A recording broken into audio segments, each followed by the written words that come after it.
육포단 제2회 늙은 승려는 가죽 포대를 열지만 젊은 선비는 육체의 방석을 탐하네. 시 욕망의 바다가 얕아 보여도 그 깊이는 약수의 강물처럼 3000길이나 된다네. 잠자리 날개처럼 가벼운 유혹이라도 물결에 스치면 흔적도 없이 사라진다네. 원나라 치화 연간에 괄창산에 승려가 하나 있었으니 법명은 정일이고 승명은 고봉이라 했다. 출가 전 그는 처주의 학교에서 생원으로 명성을 떨쳤던 인물이었다. 그는 어려서부터 깨달음의 자질을 타고나 태어난 지 한 달밖에 안 된 때부터 포대기 속에서 마치 학동이 그를 외듯 쉬지 않고 옹알거려 부모를 당황하게 하였다. 마침 지나가던 행각승이 문전에 와서 공양을 구할 때 시녀의 품에서 아이가 울다 웃다 하는 것을 보고 그 소리를 귀 기울여 듣더니 아이가 외는 것이 불교 경전 능엄경이라 하며 이 아이는 고승이 환생한 것이라고 말했다. 승려는 아이를 제자로 삼게 해달라고 간청했지만 부모는 요망한 말로 여겨 믿지 않았다. 아이가 자라자 부모는 과거 공부를 시켰는데 비록 책을 읽을 때 눈길이 한번 지나가면 여러 줄을 읽어낼 만큼 총명했지만 애석하게도 세속적인 성공은 그의 뜻이 아니었다. 여러 차례 유학 공부를 버리고 불교 공부를 택했다가 그때마다 부모의 엄한 꾸지람을 받고 돌아왔다. 억지로 과거 시험에 응시하여 소년의 나이에 생원이 되었고 나오는 비용은 모두 남을 돕는 데 썼다. 부모가 돌아가신 후 3년상을 마치자 만금의 가산을 친척들에게 모두 나누어 주었다. 자신을 위해서는 오직 모거와 경전을 담은 커다란 가죽 포대 하나만을 챙긴 채 머리를 깎고 마침내 산으로 들어가 수행하였다. 그를 아는 사람들은 고봉장로라 불렀고 모르는 사람들은 가죽 포대중이라 불렀다. 그는 술, 고기, 음욕, 타락을 엄격히 멀리했을 뿐만 아니라 승려 본래의 3가지 주요한 활동도 하지 않았다는 점에서 다른 승려들과 달랐다. 그 3가지 계명은 무엇인가? 첫째, 시주를 청하지 않는다. 둘째, 경전을 강론하지 않는다. 셋째, 명산에 거주하지 않는다였다. 사람들이 그에게 왜 시주를 청하지 않느냐고 묻자 그가 대답했다. 불법을 배우는 일은 대체로 고행부터 시작해야 합니다. 쉬지 않고 자신의 육체를 수고롭게 하고 음식을 아껴 굶주림과 추위가 날마다 자신을 위협하게 해야 합니다. 굶주림과 추위가 날마다 위협하면 음란한 생각이 들지 않고 음란한 생각이 들지 않으면 더러움이 날로 멀어지고 청정함이 날로 다가옵니다. 이렇게 오래 지내다 보면 자연히 부처가 될 것입니다. 불경을 외울 필요도 없고 주문을 암송할 필요도 없습니다. 만약 밥 깔지 않으면서 먹고 배 짜지 않으면서 입으며 종일 시주가 바치는 공양에 의지한다면 배가 부르면 한가로이 거닐 생각을 하고 몸이 따뜻해지면 편안히 자고 싶어질 것입니다. 한가로이 거닐다 보면 욕망을 부추길 대상이 눈에 띄고 편안히 자다 보면 속에서 욕망이 생겨날 것입니다. 그렇게 되면 불법을 배우지 못할 뿐만 아니라 지옥에 떨어질 온갖 욕망이 저절로 솟아날 것입니다. 그래서 저는 스스로 노동하여 살며 시주를 청하지 않습니다. 사람들이 그에게 왜 경전을 강연하지 않느냐고 묻자 그가 대답했다. 경전과 참회문에 나오는 말씀은 부처와 보살이 말씀하신 것이니 오직 부처와 보살만이 이를 해석할 수 있습니다. 속인이 경전을 강론하는 것은 마치 어리석은 사람이 꿈 이야기를 하는 것과 같습니다. 해석을 거듭할수록 왜곡만 심해집니다. 옛날 도연명이 글을 읽되 깊은 해석을 구하지 않는다고 했습니다. 중국 사람이 중국의 책을 읽는데도 깊이 해석하려 하지 않았거늘 하물며 중국 사람이 외국의 책을 읽는데 어찌 함부로 해석하려 들겠습니까? 저는 부처와 보살의 수호자가 되지 않고 다만 부처와 보살의 죄인이 되지 않기를 바랄 뿐입니다. 그래서 내 무지를 알고 소박함을 행하여 경전을 강연하지 않는 것입니다. 사람들이 또 그에게 왜 명산에 거주하지 않느냐고 묻자 그가 대답했다. 수행하는 사람은 마음이 어지럽지 않도록 어떤 욕망의 대상과도 마주쳐서도 안 됩니다. 천하의 욕망을 일으킬 만한 일은 육체적 쾌락과 금전적 이익에만 있는 것이 아닙니다. 시원하게 불어오는 맑은 바람, 마음을 즐겁게 하는 밝은 달, 귀에 즐겁게 울리는 새소리, 입에 맞는 고사리 등등 사랑스럽고 차마 멀어지지 못하게 하는 모든 것들이 욕망의 대상입니다. 한번 경승지에 자리 잡으면 산의 정령과 물의 괴물이 나를 끌어 시를 쓰게 하고 사람으로 하여금 붓을 버리지 못하게 하며 달과 바람의 요정이 사람의 명상을 방해하여 한밤중에 기도방석에서 끊임없이 뒤척이게 할 것입니다. 이런 이유로 명산에 들어가 글을 읽는 자는 학업을 이루지 못하고 명산에 들어가 돌을 닦는 자는 감각을 깨끗이 정화하지 못합니다. 하물며 명산이라고 하는 어느 곳인들 기도하러 오는 여인들과 즐기러 오는 관리들이 없는 곳이 없습니다. 월명 스님과 기녀 유추의 예전 사례도 있습니다. 그래서 저는 명산을 버리고 이곳 황량한 산에 살며 다만 눈과 귀에 집착이 없게 하려는 것입니다. 질문하던 사람들은 그의 대답에 크게 감동하였다. 예로부터 고승들도 이렇게 하지 않았기 때문이다. 그는 3가지 계명으로 인하여 명예를 구하지 않았지만 오히려 명예가 날로 높아갔다. 사방에서 마음을 내어 귀의하는 자가 많았지만 그는 쉽게 제자로 받아들이지 않았다. 삭발을 해주기 전 반드시 그가 진정한 깨달음의 자질이 있고 세속적 욕망을 버렸는지 시험하였다. 조금이라도 의심스러우면 즉시 거절하였다. 이 때문에 고봉선사가 오랜 세월 동안 수행했으나 제자가 극히 적었다. 그는 산골짜기 옆에 작은 초가집에서 홀로 살며 직접 밭을 갈아먹고 샘물을 길어 마셨다. 초가집 기둥에는 이런 대련을 써붙였다. 불법을 배우는데 편안함과 안락함이란 없으니 살아서 18층 지옥을 모두 헤쳐나가야 하리. 참선은 쉬운 일이 아니니 그대는 몇만 개의 방석을 달아 없앴는가. 이 한 폭의 대련만으로도 그의 평생 고행을 엿볼 수 있다. 어느 쓸쓸한 가을날 나뭇잎이 바람에 떨어지고 벌레가 슬피 우는 날 스님은 아침 일찍 일어나 문 앞에 낙엽을 쓸고 불상 앞에 정화수를 갈고 향을 피운 뒤 방석을 깔고 가부좌를 틀고 참선에 들어갔다. 마침 문을 닫는 것을 잊었는데 문득 한 젊은 서생이 2 하인을 데리고 문으로 들어왔다. 그 모습은 이러했다. 가을 물 같은 표정에 봄 구름 같은 자태. 얼굴은 반환과 같고 허리는 심약과 같구나. 분을 바르지 않았는데도 피부가 여인처럼 희고 연지를 바르지 않았는데도 입술이 처녀같이 붉구나. 눈썹은 길어 눈매를 감쌀 듯하고 몸매는 부드러워 옷을 견디기 어려워라. 칠흑 같은 비단 모자를 썼으니 얼굴은 망건의 하얀 옷과 어울리네. 선홍빛 놓인 신발을 신고 구름을 밟듯 가볍게 발을 내딛네. 이 구절들은 그의 온몸에서 뿜어져 나오는 준수한 매력을 묘사한 것이지만 이는 극히 개략적인 설명에 불과하다. 만약 그의 신체를 하나하나 묘사한다면 수십 편의 산문시와 수백 편의 찬사를 써도 부족할 것이다. 그의 모습은 비록 수려하지만 다른 미남들과 크게 차이가 난 것은 아니다. 다른 점이 있다면 오직 그의 2 눈이 비범한 기운을 내뿜는다는 것이다. 무엇이 그리 비범한지에 대해서는 서강월 곡조에 맞춘 시가 있어 증명할 수 있다. 길고 가느다란 옥처럼 고운 눈매에 차가운 수정처럼 맑은 2 눈동자. 흑백이 너무나 분명한데 그 안에서 불꽃이 끊임없이 움직인다. 남자를 만나면 흰 자위를 드러내고 여자를 만나면 검은 자위를 드러내네. 이에 비해 완적의 눈은 열정이 부족했으니 젊은 여인을 비치는 거울이 되지 못했네. 이런 눈이 바로 세상 사람들이 흔히 말하는 세간이다. 세간을 가진 사람은 대개 정면으로 상대를 보지 않고 곁눈질을 한다. 다른 곳에는 쓸모가 없고 오직 여자를 엿보는데 매우 전문적이다.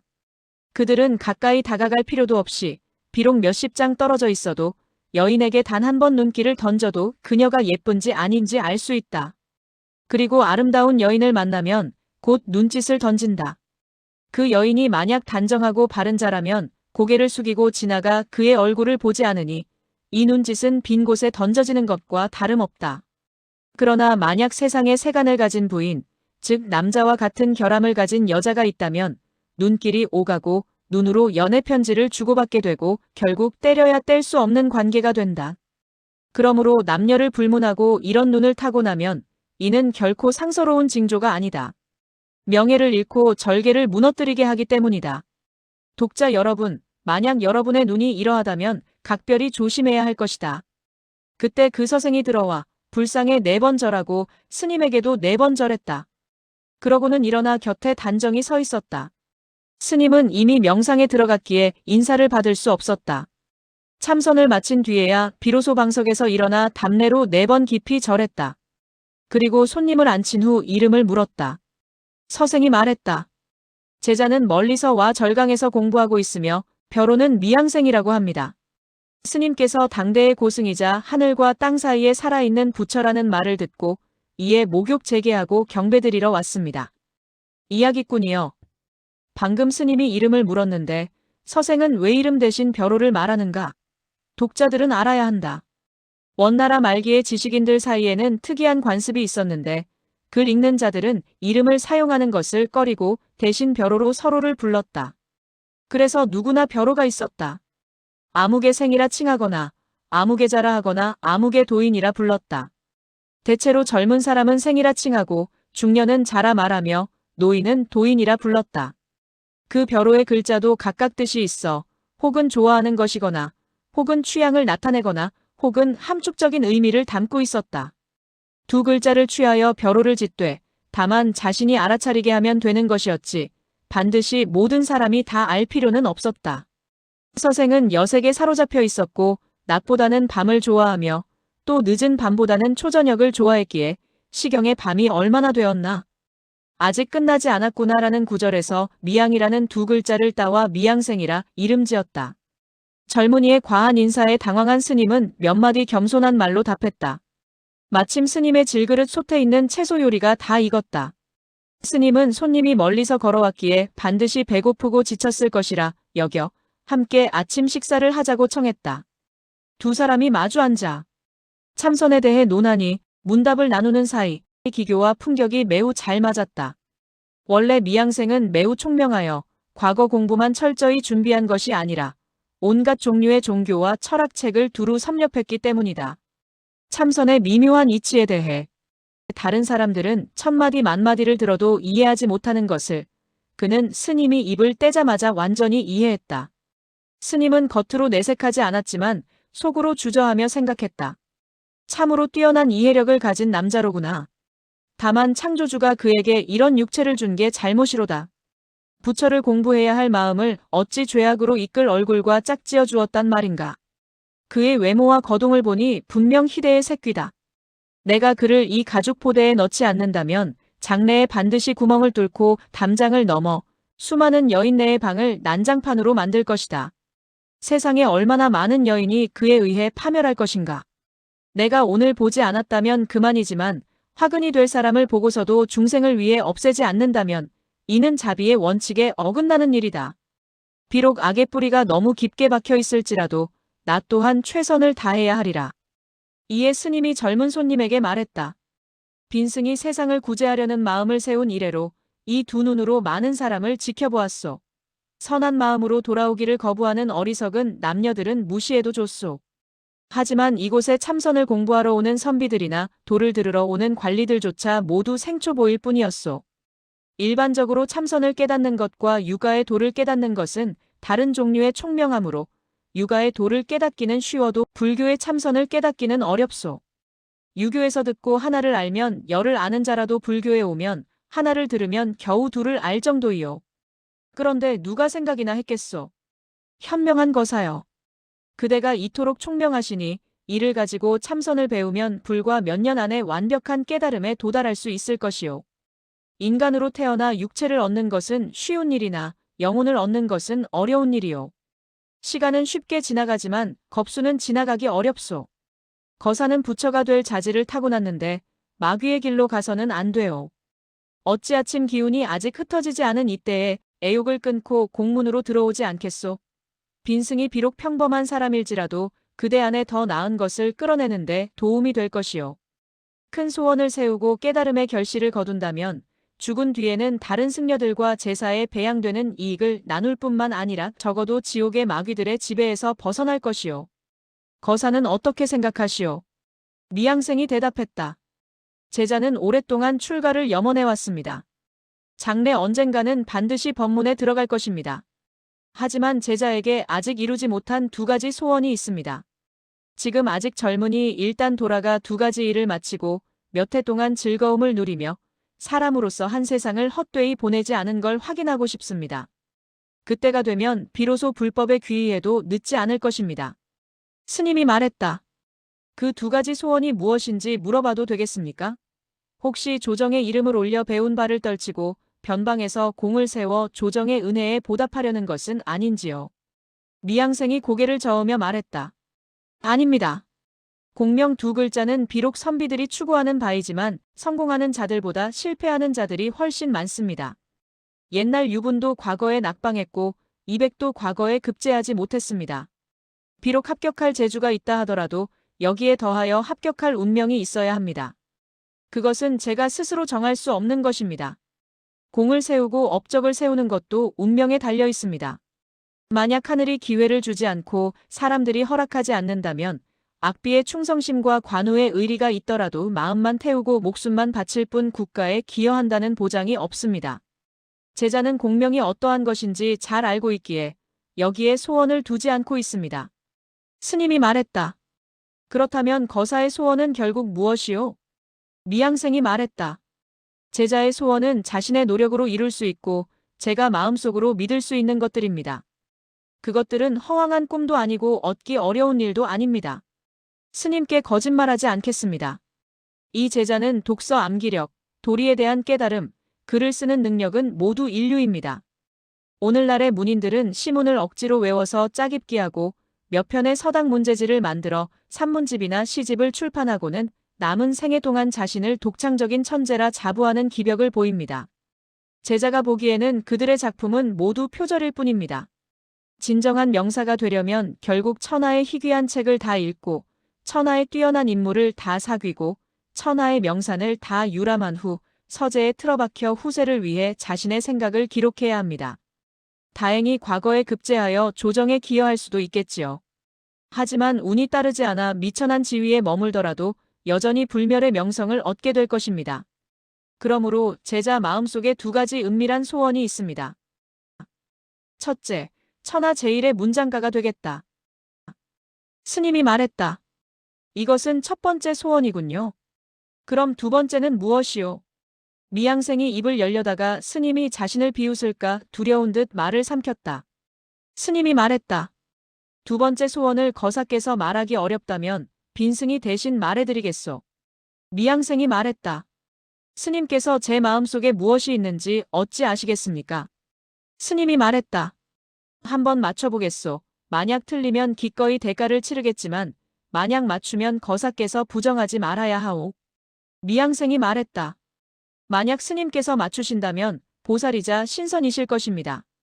제가 잘못된 길을 지적해달라고 간청하겠습니다. 어찌 변명으로 부정하겠습니까? 스님이 천천히 신중하게 말했다. 둘째, 천하 제일의 미인을 아내로 맡겠다. 미양생이 듣고 나서 어안이 벙벙하여 눈을 크게 뜨고 입을 다물지 못하다가 한참이 지난 뒤에야 정신을 가다듬고 비로소 미소 지으며 말했다. 스님은 정말 도사이십니다. 저는 온종일 그 두 가지 소원을 혼잣말로 중얼거리곤 합니다. 마치 제 말을 들으신 것처럼 한 번에 맞추셨군요. 스님이 말했다. 인간이 땅 위에서 속삭이는 말도 하늘에선 천둥소리처럼 메아리 친다는 말을 들어본 적이 없소. 미양생이 말했다. 이치로 보면 정육의 말을 법조 앞에서 해서는 안 됩니다. 다만 스님께서 먼저 말씀하시니 제자가 진실을 고하지 않을 수 없습니다. 스님께 거짓말하지 않겠습니다. 제자의 도심은 아직 얕고 욕망은 깊습니다. 예로부터 제자가인 네 글자는 때려야 뗄 수 없는 관계입니다. 뛰어난 선비가 있으면 반드시 아름다운 여인이 짝이 되어야 하고 아름다운 여인이 있으면 반드시 뛰어난 선비가 쌍을 이루어야 합니다. 하지만 지금까지 제자는 진정으로 아름다운 여인을 보지 못했습니다. 얼마간 미모가 있는 여인을 보면 이미 못생긴 남자들과 짝지어져 있어 그녀들의 젊음을 위해 탄식하지 않을 수 없습니다. 제자는 문장에 대한 재능은 말할 필요도 없고 외모도 뛰어납니다. 저는 종종 거울을 보며 생각합니다. 만약 반환이나 위계가 오늘날 살아있다 해도 제자는 뒤지지 않을 것이라고요. 하늘이 저 같은 남자를 낳았으니 제 짝이 될 만한 여인도 분명 태어나게 했을 것입니다. 지금 세상에 미인이 없다면 모를까, 만약 있다면 이 제자는 그녀와 혼인할 것입니다. 제가 나이 20이 넘도록 아직 혼인하지 않은 것은 바로 제 외모에 걸맞은 대상을 찾지 못해서입니다. 제자가 돌아가 아름다운 여인을 찾아 혼인하고 조상의 제사를 이어갈 아들을 낳게 해주십시오. 그때가 되면 제 소원이 이미 이루어져 더 이상의 야망은 없을 것입니다. 그때는 제가 불법에 귀의할 뿐만 아니라 제 아내에게도 함께 구원을 구하고자 권할 것입니다. 스님께선 어떻게 생각하시는지요? 스님이 듣고 한참 동안 말하지 않다가 비꼬는 듯한 웃음을 터뜨리고 비로소 답변했다. 얼핏 보기에 거사의 생각은 나무랄 데 없어 보이요. 다만 조물주가 거사에게 얼마간 잘못을 저질렀다는 점이 눈에 띄요. 만약 거사에게 못생긴 몸을 부여했다면 거사는 빛나는 영혼으로 깨달음의 결실을 얻었을 것이요. 그래서 옛날 사람 중에는 흔히 나병이나 광증, 손이 꺾이고 발이 절뚝거리는 사람들이 하늘의 벌을 받음으로써 신선이나 부처가 된 사례가 많소. 하지만 하늘의 조물주는 거사에게 신체적 형상을 부여할 때 너무 방종하셨소. 마치 부모가 어린 자식이 몸을 상하고 마음을 다칠까 두려워 차마 한 번 때리지도 못하고 한마디 꾸짖지도 못한 것과 같이 말이오.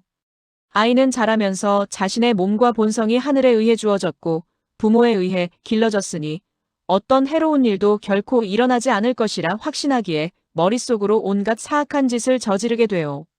죄를 저지르고 나서 법정에서 채찍질을 받고 조정의 형벌을 당해야 비로소 부모의 과도한 응석이 자신을 이 지경으로 만들었다는 사실을 원망하게 되오. 그대의 부드러운 살결과 교만한 본성은 좋은 징조가 아니오. 거사는 자신의 외모가 천하제일의 첫째가는 제인이라 하여 천하제일의 미인을 찾으려 하오. 미인을 찾든 못 찾든 간에 설령 찾는다 하더라도 그 미인의 이마에 첫째라고 새겨져 있지는 않을 것이오. 그래서 거사는 그녀보다 더 나은 사람을 보면 마음을 바꾸려 할 것이오. 그런데 그때 그 두 번째 여인이 그대와 같은 본성을 타고났다면, 즉 그녀 역시 첫째가는 제인을 기다리느라 혼인하지 않는 여인이라면 거사는 그녀를 첩으로 들릴 수 있겠소? 만약 그녀에게 남편이 있다면 또 어찌하겠소?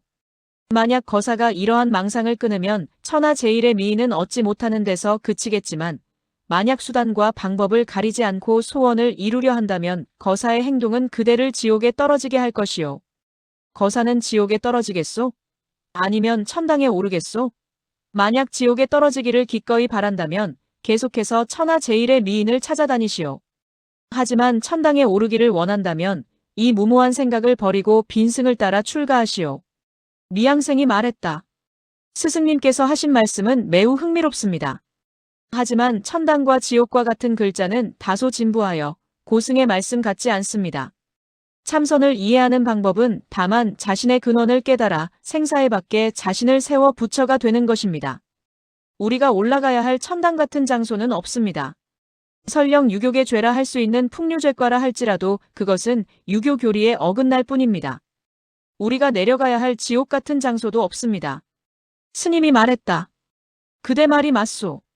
선을 행하는 자는 천당에 가고 악을 짓는 자는 지옥에 떨어진다는 것은 과연 진부한 말이오. 하지만 그대들 지식인들은 인생의 모든 영역에서 진부함을 벗어날 수 있어도 오직 개인적인 도덕의 영역만큼은 진부함을 절대 피할 수 없소. 천당과 지옥의 존재에 대한 반박할 수 없는 증거들을 잠시 제쳐둡시다. 설령 천당이 없다 하더라도 우리는 미덕을 유도하기 위해 천당이란 개념이 필요하오. 마찬가지로 설령 지옥이 없다 하더라도 우리는 악을 경계하기 위해 지옥이라는 개념이 필요하오. 그대가 진부한 말을 싫어한다니 내세에 일어날 내세의 응보에 대한 문제는 제쳐두고 오직 현재의 현세적 응보만을 말하겠소. 하지만 이를 논하기 위해서는 예부터 전해오는 진부한 속담에서 시작해야 하오. 내가 남의 아내를 유혹하면 내 아내 또한 남에게 유혹당하는 법이다. 이 속담은 예로부터 지극히 진부하고 평범한 말이오. 그러나 세상에 음탕하고 색을 좋아하는 사람들은 아직 한 사람도 이 진부함을 벗어나지 못했소. 남의 아내를 유혹한 자는 자신의 아내 또한 남에게 유혹당하고 남의 딸을 더럽힌 자는 자신의 딸 또한 남에게 더럽혀졌소.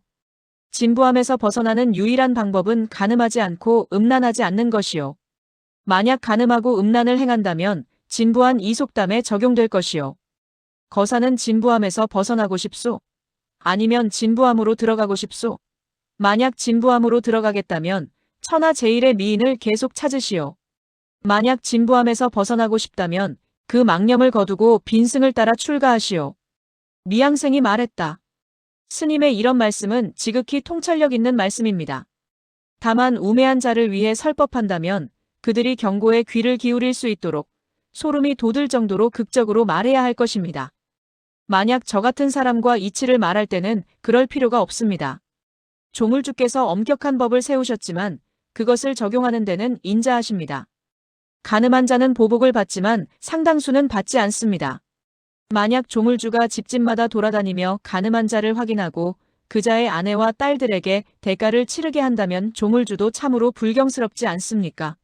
일반적으로 순환운동과 인과응보의 원리는 틀림이 없으며 죄지은 자들에게 이를 알려야 한다는 것은 도덕의 주요한 내용입니다. 하지만 왜 이렇게 고집스럽게 주장하십니까? 스님이 물었다. 거사의 말은 세상의 간음에 보복을 받지 않는 사례가 있다는 뜻이요. 나는 조물주께서 법을 세운 이상 그 누구도 하늘의 법망을 빠져나가게 하지 않았다고 보오. 아마도 거사의 눈과 귀가 관대하여 사람들이 법망을 빠져나가는 것을 본 것 같소. 하지만 빈승이 보기에 남의 아내나 딸을 유혹하고도 응보를 받지 않는 자는 고금의 한 사람도 없소.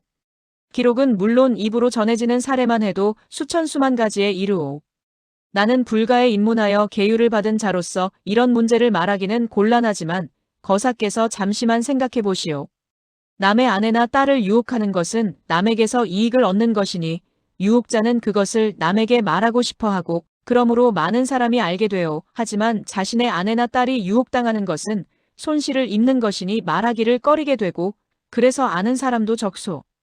또 아내와 딸들이 남편과 아버지를 속이는 경우도 있어 남자들은 무지하여 자신의 간음과 유혹에 대한 응보가 없다고 생각하오. 관뚜껑이 닫혀야만 비로소 옛 속담이 거짓이 아님을 믿으니 그때는 이미 자신의 깨우침을 누군가에게 말해주기엔 너무 늦었소. 그대의 아내와 딸들이 그대의 유혹과 음란의 빚을 갚아야 할 뿐만 아니라 간음과 유혹의 생각이 그대의 마음속에 들어오자마자 그대의 아내와 딸들도 자동으로 음란한 생각을 하기 시작할 것이요.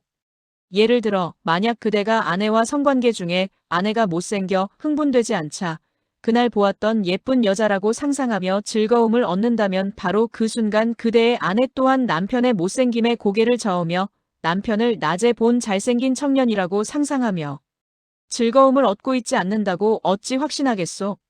이런 일은 집집마다 있고 사람마다 있소. 비록 엄격한 정조에 손상이 없다 하더라도 굳건한 마음조차 손상을 입었으니 그 손상 또한 나름의 음란에 대한 응보라 할 수 있소. 마음속의 생각만 일으켜도 이와 같건을 하물며 그대가 여인의 방에 들어가 몸으로 그녀의 피부를 압박한다면 어떻겠소? 그럼에도 귀신이 보지 못했고 조물주가 노하지 않았다고 말하고 그 아내가 끝내 명예와 절개를 온전히 지킨 여인이 될 수 있다고 할 수 있겠소? 빈승의 이런 말은 진부한 말이 아니오. 거사는 어찌 생각하오? 미양생이 말했다. 지극히 이치에 맞는 말씀입니다. 다만 스님께 여쭙고 싶은 게 하나 있습니다. 아내와 딸이 있는 남자가 남의 아내나 딸을 유혹하면 자신의 아내와 딸이 보복을 받는다고 합시다. 그런데 만약 아내나 첩이 없는 총각이요. 아들이나 딸이 없는 독신이라면 그는 무엇으로 빚은 갚게 됩니까? 여기에는 조물주의 법칙이 적용되지 않을 것입니다.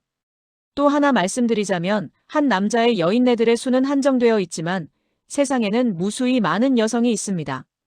예를 들어 자신에게 한두 명의 아내와 첩이 있고 한두 명의 자녀만 있지만 무한히 많은 여인을 유혹한다면 설령 자신의 아내와 딸이 잘못되더라도 여전히 그 거래에서 엄청난 이익을 남긴 셈입니다. 조물주께선 이를 어떻게 처리할까요? 스님이 그가 이 지경까지 말하자 자신이 참으로 움직이기 어려운 고집스러운 돌을 상대하고 있음을 알았다. 그래서 절반은 놓고 절반은 거두는 방법으로 그에게 말했다. 거사의 논박이 매우 날카로우니 빈승이 부끄럽게도 감당하지 못하겠소.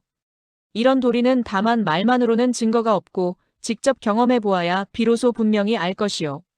거사는 부디 돌아가셔서 아름다운 여인과 혼인하고 육체의 방석 위에서 깨달음을 얻기 바라오. 빈승은 이로부터 다시 감히 짓거리지 않겠소. 다만 한 가지 덧붙일 말이 있소. 거사는 사람들 중에서도 성현의 자질을 갖추었고 높은 경지에 이를 소질이 있으니 빈승이 차마 그대를 포기할 수 없구려. 만일 거사가 크게 깨달아 구원으로 돌아가는 길을 내게 묻고 싶다면 빈승의 조언이 너무나 정확했다는 이유만으로 부끄러워 나와의 관계를 끊지 마시오. 빈승은 내일부터 매일 눈을 씻고 그대가 돌아오기를 간절히 기다리겠소. 스님은 말을 마치고 종이 한 조각을 자르고 붓을 들어 네 줄의 개송을 썼다. 가죽 포대를 내던지고 육체의 방석에 앉으려 하는구나. 살아있을 때 뉘우치지 않으면 관뚜껑을 덮은 뒤엔 탄식해도 소용없으리. 스님은 종이를 여러 번 접어 미양생에게 주며 말했다. 우둔한 중이라 거리낌이 없었소. 개송이 너무 과격하다는 건 알지만 오직 한 조각 자비심에서 나왔소. 거사께서 이를 간직하여 후일의 증거로 삼으시오. 스님은 말을 마치고 몸을 일으켜 마치 미양생을 보내려는 듯 했다. 미양생은 거절당한 것을 알자 더 이상 머물러 있기 불편했다.